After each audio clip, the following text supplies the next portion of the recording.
Samntwana Mqeqeshi Wezinsizwa lo bathi uphuthu kanje ngephuzu machich command bathi umfana empande simncane odaka bathi dabethi mdala nti cha bamsukela bakithi ngane ehlaza cha ufunza abaphathi bazonqamalala lo doloshezi bathi untombi zimdatsa ngatshaba zithi muhle wephuthu umuhle wemachich command kunensizwe engibhalelile la umfowethu ubhalile wathi sawubona mqeqeshi ngiyethemba uyaphila ngiyaphila mfowethu ngithembe na ukuthi uyaphila la ukhona uthi ubafoke ngidinga iadvice yakho la okay uthi ke kunentokazi engitohoza nayo icontract yethu yaqala ngoMarch izophela ngoSeptember kuwo lo nyaka sisanda kuqala emsebenzini yang WhatsApp engibuza nje ukuthi ngahamba kahle yini inamba yami yayithathe ku WhatsApp group awusukane madoda yabona insizwa ezazalwa zembethe inhlanhla iyayizela yabo ingane nje ivele yaqonda kwi group yathatha inamba yambingelela yambuza ukuthi awahamba kahle yini yabo somangathiwa ngiyekubuza nje ngokwakho ucabanga lengane izengane kulo mfowethu noma ke mfowethu wena kwabhala lengane izengane kuwena ayengikhulume nawe izengane kuwena izengomngane noma inothando lwakho noma igcwele ngawe obvious into efanele uyicabange uma isimo sikanje ukuthi lentombazane igcwele ngesosha. That is the first thing ekufanele uyicabanga ngobani uyinsizwa wena enjani ethandekayo enogazi yabo so lo muntu njani ugcwele ngawe that's why eze kuwena wakukhulumisa WhatsApp wakubuza ukuthi hayi wahamba kahle yini and ngeke kuze kugcineke lapho yabo kodwa nje into ekufanele uyicabange yini ile ukuthi ugcwele ngawe kungenzeka ke phela ukuthi mhlambe uze ngomngane akazile mhlambe ngothando well kungenzeka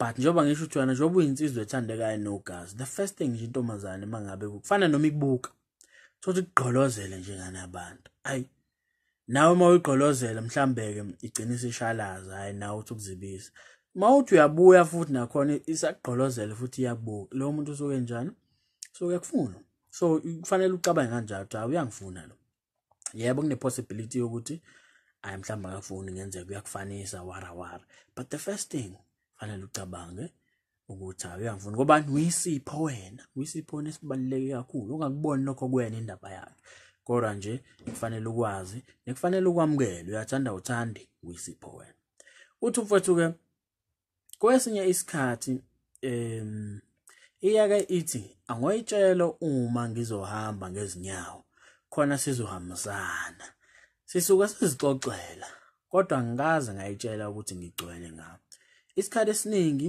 ngiye ngigcone uma iposta ama status ngisacela ungeluleke ebhutsu mfowethu ngiyayifuna nami kodwa ngifuna indlela ehlelekile ukuthi ngiyitshele ukuthi ngizizwa kanjani ngayo ngibonge ithuba mafahleni awuswani madoda wayeseyivala lapho umfowethu so imfowethu ithuba leli elingqayizivele ithuba elingandile umuntu mangabeza kanje kuwena njengoba ngisho ukuthi wena nje ifocus yakho kufanele bisekuthenini lo muntu onjani uyakufuna then sakuyoba kuwena ukuthi hayi ispace sakhe ungakwazi nimamukela mhlawumbe usingle noma mhlambe ke mawukuthi hayi akasaqualify noma usamthola umuntu akekho omunye ozimisele ngaye ufuna ukumosha la ukhona then hayi sekuyombhedela kanjalo yabo kodwa nje mawuthi usingle ithuba leli lingqazivele lento mfuthi ifana nepenalty mhlawumbe kungizwe ngisho kanjalo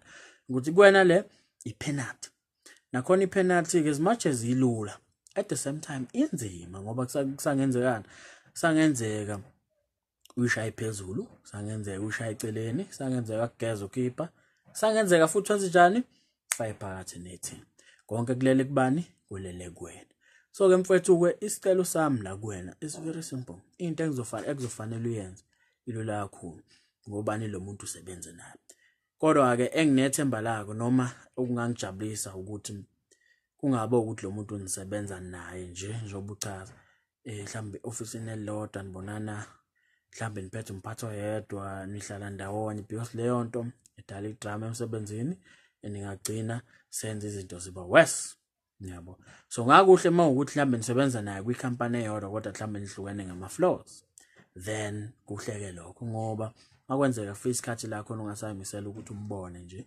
mhlambe senicasulene ngandlela thize at least uyokwazi ukumgwema kodwa mawukuthi nindawonye yabo nje idrama lapho ngiyazisa kodwa ake sithembe ukuthi anginjalo yebo ziyasebenza sifaka amanzi kuzona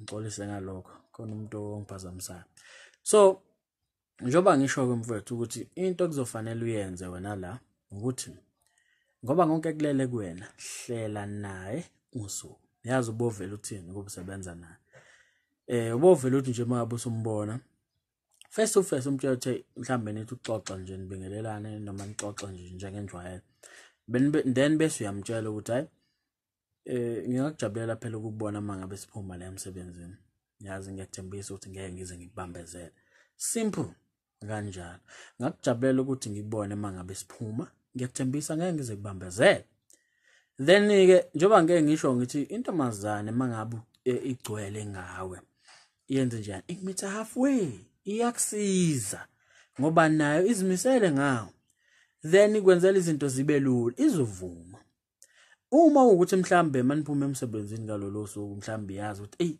konke ephuthumayo ekufanele iyenze izokutshela ukuthi yazi ngeke ngize ngikwazi ukubona ngenxa ya 1 no 2 kodwa ngizoze ngikwazi ukubona nini mhlambe kusasa masiphuma emsebenzini kusasa yabo ngoba phela mhlambe ilantshini u30 minutes noma i-hour nakhona ngeke uzogaranta ukuthi hayi sizokwazi ukuthi sibonane mhlawumbe omunye uzobe ebambekile ngandlela thize kodwa mangabe niphuma ithuba lisuke likhona lo muntu wenza njani ukwenzela izinto zibe lula uyakusiza ukumitha halfway then ke mangabe senindawo let's say seniphumileke senindawona angithi uhlelile usuku njoba ngisho ukuthi kulele kuwena awuhlelanga uhlelile isikhathi njalo uthi hayi mangabe sesiphuma la ufuna sibe ndawonye then phela ke mase nindawonye nawe nje uzothola indawo la epublic kodwa manje la nizokwazi ukuthi nithole iprivacy nyane encane la nizohlala khona ngeniphazanyisa umuntu yabo indawo kodwa enjani epublic ingabe ukuthi uthola indawo la khona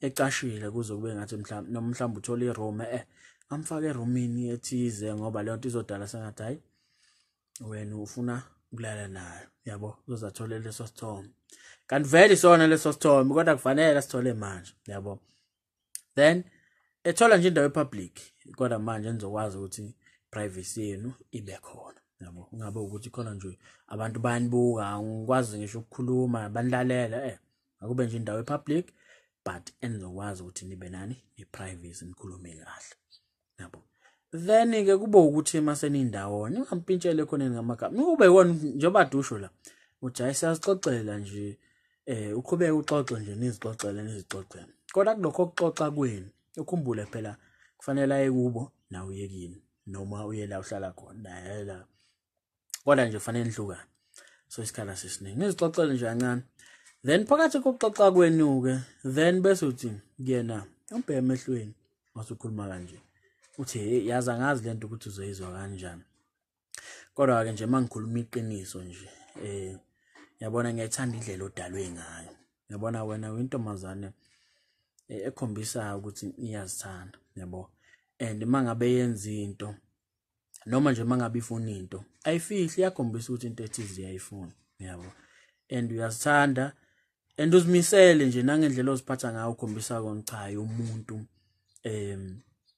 ozihloniphayo yabo so mina uyangichaza umuntu kanjalo ngoba kubalula ukwakha ikusasa naye yabo ngoba uyazazi ufunani empilweni umuntu kanjalo mina uyangichaza abaningi abantu abakanjalo that's why ngithi angikwazisa lento yabo then ke mfowethu njengoba ngisho ukuthi hayi mina phela ngibeka ngizokunika ama guidelines nawe uzofaka okufanele ukufake unonge kahle into enkulumo yakho izwakala but the important thing la yini uzama ukumtshela la ukuthi ayiphela uyambona nawe ugcwele ngawo then nawe ngalamazwi la uyamkhombisa ukuthi hayi yebo ngiyakubona ukuthi ugcwele ngami nami ngigcwele ngawo yabo then masukhulume kanjalo bese uyathula ulinde response yakhe njengoba ngisho ukuthi hayi intombazane ezithandayo esihloniphayo ekhombisa ukuthi hayi into mangabe ifuna iyayifuna so mina iyangichaza leyo nto So ngoba kuba lula phela ukwakhe ikusasa nomuntu kanjalo. Abantu abaningi ababanjalo abazazi bafunana empilweni,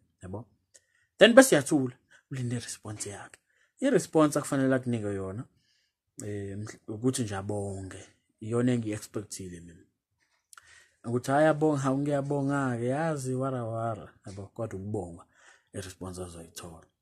Then mangabe usuyitholele response ungabusagxila-ke kule nkulumo. Then you divert ukhulume nje ngenye into mhlambe ngawo umsebenzi noma ini kodwa ungabusagxila kule nkulumo. Ngobani inhloso yakhe le nkulumo bekuyini? Bekukumkhombisa ukuthi hayi ngiyakubona ukuthi uyangifuna nami ngiyakufuna, yabo. Then mase nixoxela but usumkhombisile ukuthi hayi nami ngiyakufuna, yabo. Then emva kwalokho nothi nixoxela nje useyazi ukuthi hayi lo bhuti lo naye ula engikhona, yabo. So naye ugcwele ngami, yabo. So sekulula-ke kanjalo. Then istep esilandelayo nixoxele nje kancane ukhumbula isikhathi esiningi. Nixoxele nje kancane. Then you must find ithuba la khona kuzovalelwa njani umqabule khona. Ngoba ungakwenzi lokho ungamtshela ukuthi uyamthanda. Ungayenzi lo iflop enkulu le. Ungayilahli yonke lento. Manje uzogcina esekhuluma ezinye izinto esekuvezela ne-information obungayifuni ukuthi akuvezele na njengamanje, yabo. Noma gcina sekuchitha nje athi hayi nginendoda uthothana ndoda. Hayi nginendoda yazi bekubona njengomngani wara sekutshela zonke izinto lezo ongayifuni. Kana nje mtshele lokho umncoma ngaleyo ndlela then abonge then kube ukuthi niyaxoxela. Then you must find an opportunity la khona uzowathi wenze njani umqabule khona. Maningi amathuba avelayo umuntu mangabe ehlelayo. Qinisekisa nakhona manihleli uhlelayo eduze wakho even nokuthintana kungabi igap manje ukuthi khona ibencane kube igap encane but khombise onjani anisabana nyanyana akekho nukele umuntu abeseduze la kwakho the time nikhulume nje ula eduze kwakho ukuze kube lula nawe ukuthi mase ukufika ithuba lokuthi umqabule ukwazi umqabula kahle. Then ke njengoba ngisho kufanele ulithole lelo thuba wena uzolibona, yabo. Kodwa ke ithuba isikhathi esiningi mhlambe ngafika isikhathi la khona uthola ukuthi hayi mhlambe khonto ekhulumayo iyanhlekisa nobabili bese uvele uyamthinta ngesandla sakho kancane ehlela eduze kwakho umthinte nje ngesandla ungamdedeli, yabo. Umthinte ngesandla noma umbambe nje kancane, umbambe isandla ungamqinisi, umbambe nje isandla ehleli lapho la nihleli khona. Then bese umbheke emehlweni uhleka ubhenga kuyena bese uyathula umbheke ungamdedeli, mama. Then kuba uyena ukuthi hayi nawe uyakubheka yini. Uma ukuthi uyakubheka then bese yasondela bese umgaxa ke lenye ivi yakhe enkulu-ke umgaxa mawukuthi uyavuma. Makuwukuthi mhlambe ke hayi uyadakha noma uyanqaba uyakubuza ukuthi hey wenzani yabo yonke leyo anginamsebenzi. Ungaphoxeki njengoba ngihlezi ungaphoxeki uma ukuthi intombazane mhlambe hayi yabo iyakubhampela uma uthi mhlambe uzama iqaba abophoxeka. Ngobani? Into esuke ibalekile lapho yini? I-message osukuyidlulisa. Ile message ethini ukuthi hayi angizile ngomngani kuwena ngiyafuna, yabo. Iyona message leyo. Njengoba ngihlezi ngisho ngithi kuwena kubalekile ukuthi lo muntu ukwazile umqabula noma akakwazanga ukuthi umqabula. The most important thing la yini ukuthi ikona nje ukuthi le action yakho ukuthi umqabule noma uzama ukumqabula mangazange uphumelele, because i-message you are sending a signal noma i-message kuyena cha abangani nabo baningi. Lethe mhlambe ke uyakudakhela bese ethi hey yazi uyangithusa ngalento oyenzayo mina nje bengikubona njengomngane manje usuyangimangaza. Umtshela uthi hayi ngiyakuzwa kodwa nje eqinisweni mina abangani into enginayo and baningi kakhulu, yabo. So ngeke ngikwazi mina ukuthi ngibumngani nawe ngoba lento engizwa ngaphakathi ingaphezulu komngani, yabo. Kodwa ngiyathembisa ukuthi hayi uzobathola abanye abangani very soon, yabo. Baningi abantu abangafisa ukuba abangani nawe. Ayibonga kubambezeli yazi ngithe ngeke ngize ngikubambezele angikuphelezele mhlawumbe uyogibela noma yephi kuya ngani phela ukuthi isimo sikanjani. Then bese niyahlukana kanjalo nihambe nixoxela kodwa umphelezele mhlawumbe ukuthi uyogibela itekisi phelezela uyogibela nixoxela nje ungabusagxila kakhulu lapho, yabo. Nixoxele makuthi nje nihlukane kanjalo kwinkulumo yenu kuukuthi ubekhala ngothi hayi iyangithusa into yenzayo washo wara bekubona njengomngane. Hayi ngiyayizwa lento esho kodwa nje abangani mina into enginayo ngeke ngize ngikwazi ubumngane ngoba lento engiyezwayo ingaphezulu kumngane yabo. Then makusuka lapho ungamfoneli ungamkhulumisi umbuke nje kanjalo uzozibuyela yena ngoba uzothi eseyedwa ecabanga ukuthi lo muntu njengoba kade ngimbona njengomngane nangu manje useyangijikela lo muntu ukhombisa ukungithanda yabo. Lese mhlambe kube kubona ngomngane njengomngane ngempela awunanga usiyangijikela manje leyo nto izomnika ithuba fanele umnikeze ithuba lothaca ungamfoneli ungenzi lutho nje uthula udla ushadapha kone ezokwazi ukuthi icabange kahle noma ngamthatha mhlambe u3 days zonke ningakhulumisana nginamsebenzi noma isonto lonke sebalekile. You must hold your ground baba, hold your ground uthule nje uthi do uzozibuyela yena wena uzobona ngaye sekubingelela sekukhulumisa mhlambe khona ku WhatsApp yabo esebuza impilo yabo. Then mangabe kukanjalo ke hayi ke kuyoba izinto zambahle ngoba phela umtshelile wathi wena ngikwazi ukuthi ngibe umngane nawe kodwa nje bese ebuya osho kona ukuthi hayi uyakwamukela lokhu ukuthi kube ngaphezulu komngane. Then uyobusuqhubeka ke kanjalo uhlela na ukuthi nibonane next time mangabe senindawo for sure uyothi uyamqabula kuba sekulula bese kulula ukuthi umqabule. So lento mfowethu easy kanjalo noma angathi easy ngoba kusangenzeka phela nawe kuhambe ngenye indlela yabo ngoba impilo phela impilo injalo ngeke uzipredict ukuthi hayi kukanje kodwa nje as long as wena wenze ngendlela ekufanele wenze ngayo izinto ziyakulungela yabo. So ke yobusu wenze njalo ke mfowethu and hopefully kuzohamba kahle yabo ngoba phela ayikho into e100% guarantees emhlabeni la yabo. And umuntu ke into engapredicteki yabo, umuntu ungeza ngayo left kanti yena u right yabo into kanjalo leyo. So ilokho ke mfowethu ekufanele ukwenze then sibone ukuthi lo muntu umiphi and usimisele ngani ngawo. Kodwa nje wena uyinsizwa enyelwe inyoni esandleni yabona lo muntu uyazela kuwena njoba kutshela ukuthi penalty le as much as kuyi penalty ilula at the same time njani enzima ngoba kusangenzeka uyigeja kusangenzeka ushaya phezulu kusangenzeka ushaya eceleni kusangenzeka uyikore futhi kusangenzeka nokhipha ayisave futhi yabo. So ukhumbuleke mfowethu ukuthi uma lo muntu ungakamhlabi akakabi intombi yakho yabo. Lo mazi ngifuna uwazi angene la kuwe uma ungakamhlabi akakabi intombi yakho ngoba phela lonto isuke ifana nencwadi engena stamp, incwadi engasayiniwe yabo. So ngeke awunalo igunya lokuthi hayi intombi yami akakamhlabi baba yabo, akakamhlabi. So kusanomsebenzi kufanele uwenze, akakamhlabi akakasayini yabo. So kubalekile ukuthi wenze njani usayini ongcono nje wena into ongayisho ngathi hayi usiso njani engijwayelene naye noma usise ngimkhonzile noma ubani usisezwana naye ibambe lapho. Kodwa ukuthi intombi yakho akufikeli lapho ngobani akakasayini. So kubalekile ukuthi wenze njani usayine incwadi ukuze ikhulume izwakale futhi ukuthi iphumaphi ibe nesiqi yabo. Ngiyathemba ngizwa ke mfowethu. So uma unesifiso sokubhalela umqeqeshi wensizwa ungambhalela ke ku-email ethi mqeqeshiwezinsizwa@gmail.com uma nje ufisa ukuthi mina nawe sibonisane ngodaba lapho. Ukhumbuleke mfowethu ukuthi umqeqeshi wensizwa ikhala injabulo sho mfowethu.